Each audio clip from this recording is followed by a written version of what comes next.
My 11-year-old nephew Tyler giggled. Mom says if you disappeared today, no one would even notice. The words hung in the air as he tore open the wrapping on the $850 gaming console I'd bought him. Around us, my family erupted in laughter. My sister Kate, our parents, cousins, even Uncle Ron, who barely knew me. 30 faces creased with amusement at my expense. I didn't laugh, I just nodded, feeling something final snap inside me. With 2 taps on my phone, I froze every payment, credit line, and subscription. Gone. They wanted me invisible? Let's see how invisible my money could be. I'm Alex Chen, 34, financial analyst at Berkshire Investments by day, crypto and real estate investor by night. My colleagues see a quiet professional in sensible suits. My family sees an ATM.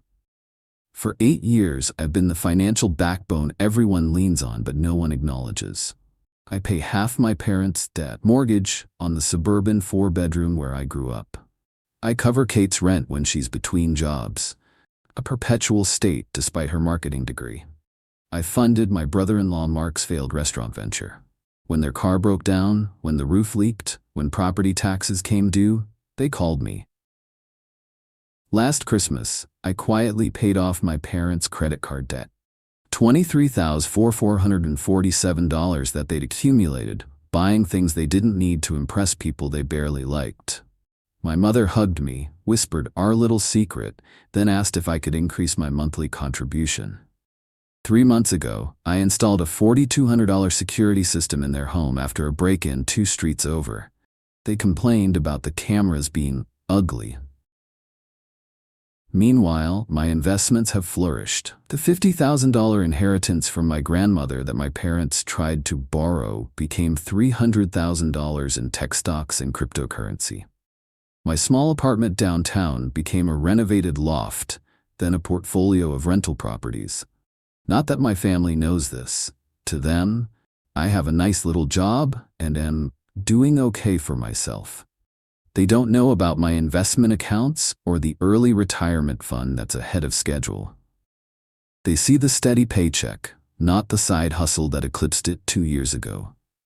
Last week, while searching for insurance documents in my parents' study, I found a folder labeled Alex Important. Inside were adoption papers, except they weren't adoption papers. They were guardianship documents showing that Marion Chen, my aunt, who died when I was 4, was actually my biological mother. The woman I called mother all my life was just her sister who took me in. I said nothing, just filed that information away like a banker noting a discrepancy. 2 days before Tyler's birthday party, I overheard Kate on the phone in our parents' kitchen. I'd arrived early to help set up decorations. "Yeah, I'll get Alex to fund the Cancun trip," she laughed. "Just need to mention Tyler's school struggles and how a vacation would help his confidence. Works every time. Alex is such a pushover." I stepped back silently, finished hanging the streamers, and smiled when she came out of the kitchen. The morning of the party, I transferred an additional $10,000 to my emergency fund. Not because I planned anything. I'm always strategic with money. It's why I can afford to help everyone else. I arrived at the party with Tyler's gift, the console he'd been begging for all year. Kate's eyes widened when he opened it. "That's too expensive," she said, the familiar dance of pretending to refuse while already mentally spending my money. "He deserves it," I replied. "Family takes care of family." They all nodded, satisfied with my expected response, the one that kept the money flowing. That's when Tyler looked up from his new console, face flushed with excitement, and repeated what he'd obviously heard many times at home. "Mom says if you disappeared today, no one would even notice." The room erupted in laughter. My father slapped his knee. My mother covered her smile with her hand. Kate didn't even have the decency to look embarrassed. I felt strangely calm, like I was floating above the room, watching everything in perfect clarity. Years of requests, demands, emergencies, and guilt trips crystallized into this moment of brutal honesty. They meant it. I was nothing to them beyond what I provided. I checked my watch. The catering I'd paid for would arrive in 20 minutes. The cake I'd ordered would be served at 4:30. Everything was taken care of as always. I had time to begin what needed to be done. After Tyler's comment, I stayed for exactly 45 more minutes. I smiled through the cake cutting. I helped clean up wrapping paper. I complimented my mother's new curtains that I had unknowingly financed. Then I quietly slipped away while everyone crowded around Tyler's new console. No one noticed me leave. Fitting. In my car, I pulled out my phone and finished what I'd started with those 2 taps during the party. I canceled the automatic payment for my parents' mortgage. I removed myself as an authorized user on Kate's emergency credit card. I revoked the standing order to cover my brother-in-law Mark's monthly business loan. Each cancellation felt like removing a weight I'd forgotten I was carrying. At home, I pulled out the accordion file where I kept meticulous records of every loan my family had requested. $4,800 for Kate's rent when she was transitioning careers. $12,000 for my parents' basement renovation. $22,350 for Mark's restaurant equipment. None repaid. None even acknowledged after the initial thank you. I'd maintained these records out of habit, not because I expected repayment. Now they served a different purpose. I transferred everything into a blue leather portfolio I'd received as a work anniversary gift. It seemed fitting to use something that represented my professional success my family consistently minimized. My phone buzzed. A text from my mother. "Did you leave? There's still cake." I didn't respond. Instead, I called James Wyatt, a private investigator I'd used for investment background checks. "I need confirmation on some personal information," I said, "family history." Discreetly. "Timeline?" he asked. "As soon as possible." I emailed him the photographs I'd taken of the guardianship documents, along with what little I knew about my Aunt Marion. Next, I contacted my financial advisor, Michael, requesting an emergency consultation for the following morning. Then my attorney, Rachel, for the afternoon. My preparation wasn't born from foresight about Tyler's comment. I'd been unconsciously preparing for years, keeping detailed records, maintaining separate accounts, building my financial fortress not just for security, but for the independence I'd sensed I might someday need. I slept surprisingly well that night.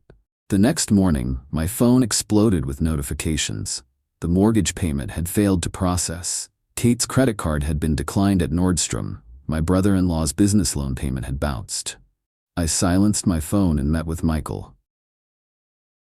"You're overexposed," he said bluntly, after reviewing my financial entanglements. "These aren't investments, Alex. They're black holes." We spent 3 hours restructuring my accounts, creating additional security measures, and establishing clear boundaries between my finances and my family's. Rachel was equally direct during our legal consultation. "These aren't formal loans without proper documentation," she explained. "At best, they're gifts. At worst, they're being extracted through emotional manipulation." She helped me draft formal letters documenting past financial support and clarifying that no further assistance would be provided without proper loan agreements. Not that I intended to offer any. At 4:17 p.m., James called. "I've confirmed your suspicions," he said. "Marion Chen was your biological mother. She died when you were 4. Car accident. But here's where it gets interesting. There was a significant life insurance policy. As her dependent, you were entitled to survivor benefits until age 18. The monthly payments went to your guardians, your aunt and uncle, who you know as your parents." I felt nothing at first, just a clinical interest in the facts. "Approximately how much?" I asked. "About $1,800 monthly for 14 years, plus a lump sum of $150,000 that was supposed to be held in trust for your education." I did the quick math. Nearly $500,000 in today's dollars. "There's more," James continued. "Marion had another child, a daughter born 2 years after you. She was given up for adoption through a private arrangement. Different father. That hit differently. A half-sister somewhere in the world, someone who shared my blood, but not my experience of being the family ATM. "Find her," I said. By evening, my phone had 27 missed calls and 43 text messages. I read them clinically. Mom, there's a problem with the mortgage payment. Can you fix it? My card was declined. So embarrassing. Need you to call the company. Something wrong with your phone? Your mother is worried. Alex, this isn't funny. Call me now. We know you're upset, but this is childish. The business loan bounced. We'll lose everything if you don't fix this today. The progression from confusion to concern to anger to panic was predictable. The lack of self-awareness was staggering. At 9:28 p.m., my doorbell rang. I checked the security camera to see my parents and Kate standing there, faces tight with anger. I considered not answering, but decided it was better to establish boundaries clearly from the beginning.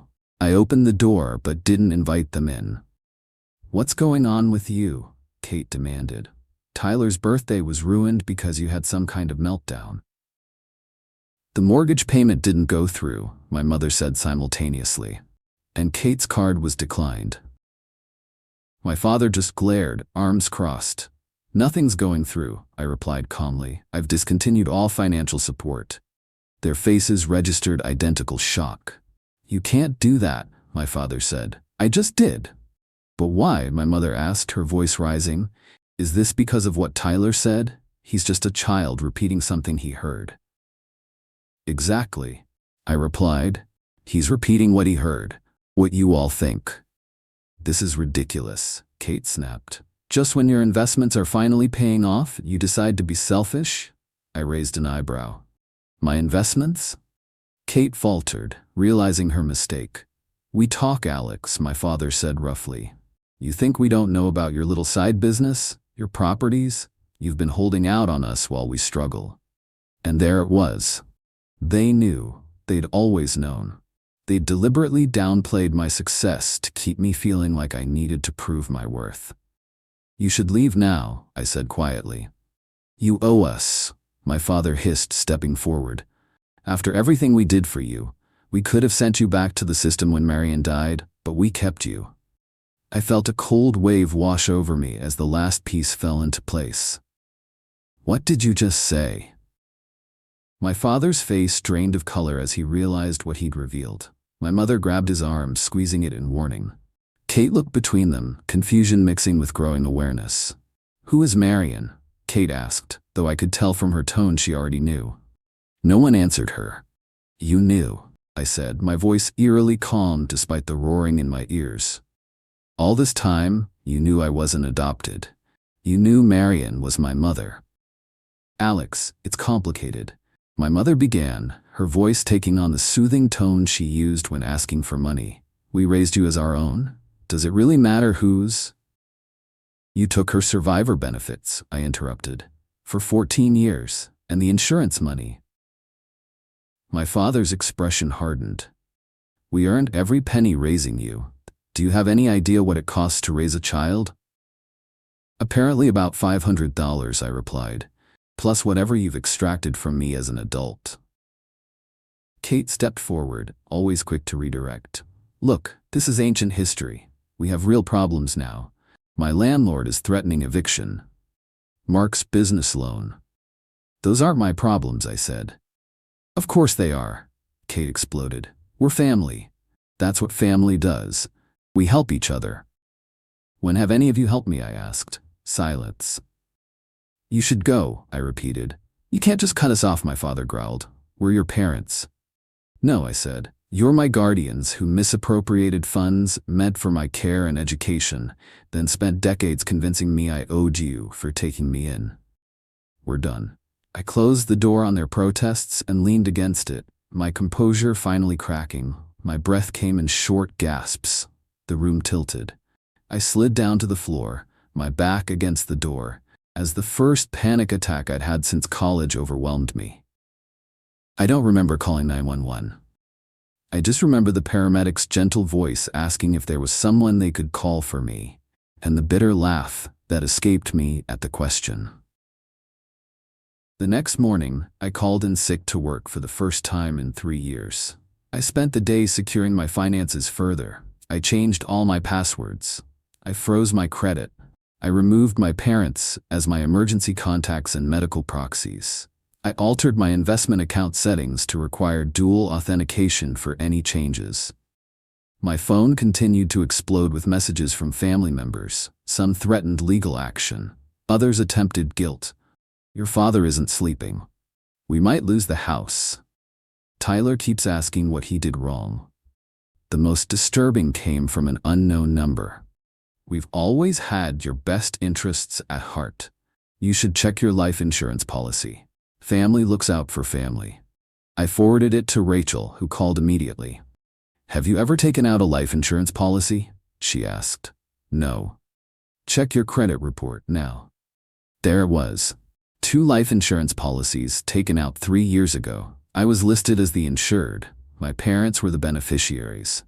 I had never signed these documents. The panic returned, stronger than before. Tyler's innocent comment took on a darker meaning. If I disappeared, would anyone notice, or would they just collect? I made an emergency appointment with Dr. Linden, a therapist Rachel recommended. I spent the first session mostly silent, struggling to articulate the magnitude of the betrayal. What you're describing is financial abuse, she said finally, compounded by identity theft, fraud, and profound emotional manipulation. They're my family, I said weakly. Family is supposed to protect you, not exploit you. That night, I received an email from my sister to our extended family. I was copied, perhaps accidentally or perhaps as a threat.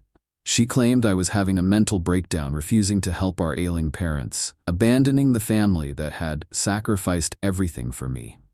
She mentioned my sudden wealth and selfish hoarding of resources that should benefit the whole family. Cousins I hadn't spoken to in years messaged me with concern, not for my well-being, but for my parents' mortgage. The next day, Kate appeared at my office. She caused a scene in the lobby, shouting about family loyalty until security escorted her out. My boss called me into his office afterward. Family troubles? He asked. Being handled, I replied. Good. The Frankfurt clients don't need to witness family drama. That evening, I discovered someone had attempted to access my investment accounts. The IP address traced back to my parents' home. I felt myself withdrawing, avoiding friends, jumping at unexpected sounds. I installed additional security in my apartment. I started having groceries delivered instead of shopping in public. I changed my routes to work. I checked my car for tracking devices. For the first time, I understood that what I'd lost wasn't just money. It was any sense of safety or trust. The people who should have protected me had seen me as nothing but a resource to exploit. Even as I grieved, a part of me was already planning my next move. 2 weeks into my family's financial exile, James called with news about my half-sister. Her name is Elise Parker, 32 years old, lives in Portland, works as a graphic designer. He paused. She was adopted by a middle-class couple who told her she was adopted from birth. No knowledge of her birth mother or any siblings. Does she want to be contacted? I asked. Yes, immediately, once I explained the situation. We arranged a video call for that evening. I spent the hours before cleaning my already immaculate apartment, changing clothes 3 times, rehearsing what to say. Nothing felt adequate for meeting the sister I never knew existed. When her face appeared on my screen, I froze. She had Marian's eyes, our eyes. Alex, she said simply, you look like her. You've seen pictures? My adoptive parents had one. They said it was important I know where I came from. I felt a stab of envy for her adoptive parents' honesty. We talked for 3 hours. About Marian, about our childhoods, about the strange experience of discovering a sibling in your 30s. Elise's life had been stable, loving, ordinary in the best ways. No one had used her as an ATM or collected benefits in her name. They reached out to me, she said eventually. Your family, 2 days ago. My stomach dropped. What did they want? Money, though they didn't say it directly. They said you were having some kind of breakdown and they needed my help to save the family. They mentioned my responsibility to the mother I never knew. I'm sorry, I said. Don't be. I recognized the manipulation immediately. My husband's family operates the same way with him. Financial parasites. She leaned forward. Alex, whatever you're doing to break free, keep going. It gets better. After our call, I sat in silence, processing. Elise had recognized in minutes what had taken me decades to see. The contrast between her experience of family and mine was stark, illuminating. That night, I made an appointment with a different kind of professional, a financial therapist specializing in family money dynamics. Dr. Rivera helped me understand that my relationship with money and family had been warped from childhood. You were trained to see your value only in what you could provide, she explained. This isn't your fault, but it is your responsibility to change the pattern. I began attending weekly sessions, gradually untangling my self-worth from my financial usefulness. I joined a support group for survivors of family financial abuse. The stories others shared, of relatives opening credit cards in their names, of inheritances stolen, of guilt used as currency, helped me feel less alone. Meanwhile, my family's attempts to regain access to my finances grew more desperate. My mother left tearful voicemails about medical bills. My father sent emails about potential foreclosure. Kate alternated between rage and performative concern about my mental health. I maintained my silence. Then came the escalation. Anonymous calls in the middle of the night, strange cars parked outside my apartment, a rumor at my workplace that I had gambling debts. The whisper campaign extended to my professional circles, threatening the career I'd built. I consulted with Rachel about restraining orders. I documented every incident. I installed additional security cameras. I warned my building management about potential unwanted visitors. Through it all, Elise and I spoke daily. She became my anchor, proof that family connections could be genuine rather than transactional. She introduced me to her husband and children via video. They invited me to visit without once mentioning my financial status. My investment portfolio continued growing without the constant drain of family emergencies. I began working with a nonprofit that educated young adults about financial literacy and family financial boundaries. I reconnected with college friends I'd drifted away from, people who wanted my company rather than my credit card. One evening, while reviewing security footage from my building's lobby, I noticed my father attempting to gain access, claiming he'd forgotten his key to his son's apartment. The security guard, briefed on the situation, refused him entry. In the footage, my father's desperation was evident. He mentioned a terminal diagnosis, medical bills, his need to make peace with his son before time ran out. The old Alex would have crumbled, opened the door, opened his wallet. The new Alex called his physician to verify the claim. There was no diagnosis, just another lie, another attempt at manipulation. That was the moment I knew I was truly awakening from a lifetime of conditioning. I wasn't just standing my ground, I was building new ground to stand on. I didn't plan the confrontation at Westfield Coffee. It happened organically when my father texted me to meet, claiming he had important documents to return to me. Against Rachel's advice, I agreed, but with precautions in place. I arrived early, selected a table with clear sight lines to both exits, and arranged for two specific people to be present. Diane, my lawyer's associate, sitting 3 tables away pretending to work on her laptop, and Carlos, a digital forensics expert with recording equipment discreetly positioned. My father arrived 10 minutes late, clutching my blue portfolio. His face looked gaunt, his clothes hanging loose, whether from actual illness or the stress of having his financial lifeline severed, I couldn't tell. "You look terrible," I said as he sat down. "You'd know if you bothered to check on your family," he replied. He placed the portfolio between us like a peace offering. "I brought what you wanted. I didn't ask for anything.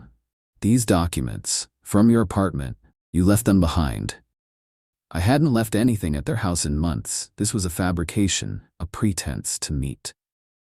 "What's actually in there?" I asked. He pushed it toward me. "Family photos, your birth certificate, things a son might want." I opened it cautiously. Inside were indeed family photos, carefully selected images of holidays, birthdays, vacations, moments designed to evoke nostalgia and guilt. There was my birth certificate, and beneath it, Marian's death certificate. "Why would you bring me these?" I asked, knowing the answer but wanting him to articulate it. "To remind you of who you are, where you come from, the family that raised you when no one else would." I removed a manila folder from my messenger bag and placed it on the table. "I have some documents too." His eyes narrowed. "What's this supposed to be?" "Evidence. Bank statements showing survivor benefits paid monthly for 14 years. The life insurance policy that should have been held in trust for me. Recent credit inquiries for life insurance policies taken out in my name without my consent." His face went slack, then hardened. "You've been investigating us, your own parents?" "Guardians," I corrected. "And yes." He leaned forward, voice dropping to a harsh whisper. "Listen to me, you ungrateful little. We took you in when your mother died. We could have sent you to foster care. Do you know what happens to kids in the system?" "I know what happened to this kid in your house," I replied evenly. "I became an investment with compounding returns. We gave you everything. You gave me food and shelter, which you were paid to provide, while systematically ensuring I would feel forever indebted. You concealed my true parentage. You misappropriated funds meant for my future. You trained me to be your perpetual support system." "That's not. It's financial abuse," I interrupted, "and identity theft in the case of those life insurance policies." His expression shifted, a flash of calculation replacing anger. "You can't prove any of this. It's your word against ours. Who do you think people will believe? The devoted parents or the son having some kind of breakdown?" I smiled thinly. "That's why this conversation is being recorded, with witnesses present." He glanced around frantically, finally noticing Diane with her laptop. "You set me up," he hissed. "I protected myself," I corrected. "Something I should have done years ago." He stood suddenly, reaching for the portfolio, but I placed my hand firmly on it. "These are my documents now." "You think you're so smart," he said, voice trembling. "You have no idea what's coming. I'm dying, Alex. Cancer. Stage 4. Your mother will be alone. Kate can't support her. Is that what you want? Your mother homeless while you sit in your fancy apartment counting your money?" For a moment, doubt crept in. What if he was telling the truth this time? "I'm sorry to hear that," I said carefully. "I can help arrange proper medical care through a third-party service if you provide documentation from your oncologist." His hesitation told me everything. "There is no cancer," I said quietly, "just another manipulation." "You think you know everything," he spat. "What about family loyalty? What about blood?" "Exactly," came a voice from behind him. "What about blood?" Elise stood there, her expression calm but resolute. My father turned, confusion evident. "Who are you?" "I'm Marian's daughter," she said simply, "Alex's sister." My father's face drained of color. "That's impossible. She was given up." He stopped, realizing he'd just confirmed knowledge of Elise's existence, another truth they'd hidden from me. "I received an interesting call last week," Elise continued, sitting down beside me. "From Kate. She thought, since I was family, I might be willing to talk some sense into Alex about his financial responsibilities. When that didn't work, she suggested perhaps I had my own obligation to help, given my comfortable lifestyle." My father looked between us, seeing for the first time how thoroughly his family's manipulation tactics had failed. Two siblings united not by seeking revenge, but by protecting each other from the very people who should have protected us. "This conversation is over," he said, standing. "Yes," I agreed. "It is." 3 days after the coffee shop confrontation, Kate requested a family meeting at our parents' house. Her message suggested reconciliation. We all need to talk calmly, for the sake of family. I agreed to meet, but not at their house. I suggested a neutral location, a private room at the local library. I arrived with Elise, Rachel, and a folder of documents organized by my financial therapist specifically for this moment. My mother gasped when she saw Elise. Kate's eyes narrowed, calculating this new variable. My father simply looked defeated. Tyler sat uncomfortably beside Kate, picking at the sleeve of his sweatshirt. He didn't meet my eyes. "Why is he here?" I asked, gesturing to Tyler. "He's family," Kate replied, "and he has something to say to you." Tyler looked up reluctantly. "I'm sorry for what I said at my birthday. Mom told me to say it. She said it would make you feel bad, so you'd buy me more stuff." The raw honesty of a child. I felt a wave of sadness for Tyler, already being trained as a weapon in adult manipulation games. "Thank you for your honesty," I said to him. "That was brave." Kate placed her hand on Tyler's shoulder, a gesture that appeared protective but felt controlling. "We all want to move forward," she said. "Dad's health is declining. Mom can't maintain the house alone. We need to come together as a family." "I agree," I said. Kate's expression brightened, misreading my response. "That's why I've prepared these documents," I continued, opening my folder. Option 1, a structured support plan. I'll arrange for a home health aide for Dad, monthly grocery deliveries, and utility bill coverage, all paid directly to the providers, not to you. In exchange, you all commit to therapy, both individual and family sessions, which I'll also cover. "We don't need therapy," my father interjected. "Then option 2, I continued as if he hadn't spoken. A clean break. I'll provide a one-time payment to help with transition costs. After that, no contact, no support." "This is ridiculous," Kate said. "We're your family. You can't just create contract terms for loving us." "This isn't about love," I replied. "It's about boundaries." "What about Tyler?" my mother asked, her first words since the meeting began. "Would you abandon your nephew?" I looked at Tyler, seeing the uncomfortable recognition in his eyes of being used as leverage. "For Tyler," I said directly to him, "not the adults. I've established an education trust. When you're 18, it will cover college or trade school. In the meantime, I've arranged for you to attend a financial literacy program for teens on Saturdays, if you choose to participate." Tyler nodded, a small smile forming despite his mother's tightening grip on his shoulder.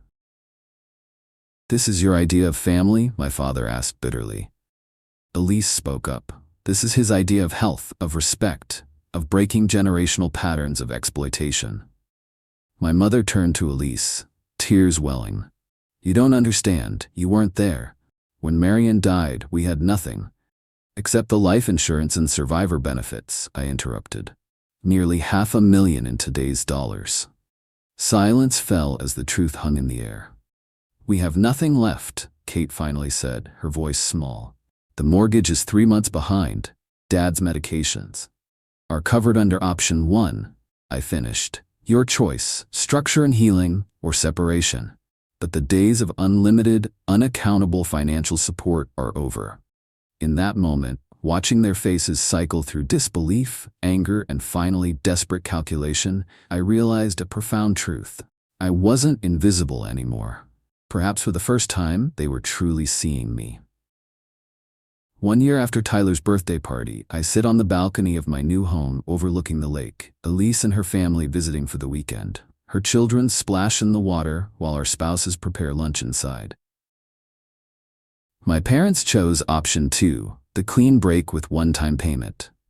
They sold their house, downsized dramatically. I hear through mutual connections that my father works part-time at a hardware store now. My mother sells handmade crafts online. Kate chose option 1, surprisingly. After 3 months of mandated therapy, she called me, really talked to me, for perhaps the first time. She's working full-time now, taking financial literacy classes. Our relationship is tentative, fragile, but no longer transactional. Tyler spends 1 weekend a month with me. He's thriving in the financial literacy program, already saving for his first car. He asks questions about investments, about healthy money habits, about family history. The foundation Elise and I created, Second Chances Financial, helps survivors of family financial abuse rebuild their lives. We offer counseling, legal support, and education. Each client receives a blue portfolio to organize their journey forward. They said no one would notice if I disappeared. Instead, I disappeared their financial crutch and finally became visible to myself. If you're trapped in the cycle of family financial abuse, remember, your worth isn't measured by what you provide. The first investment should always be in yourself.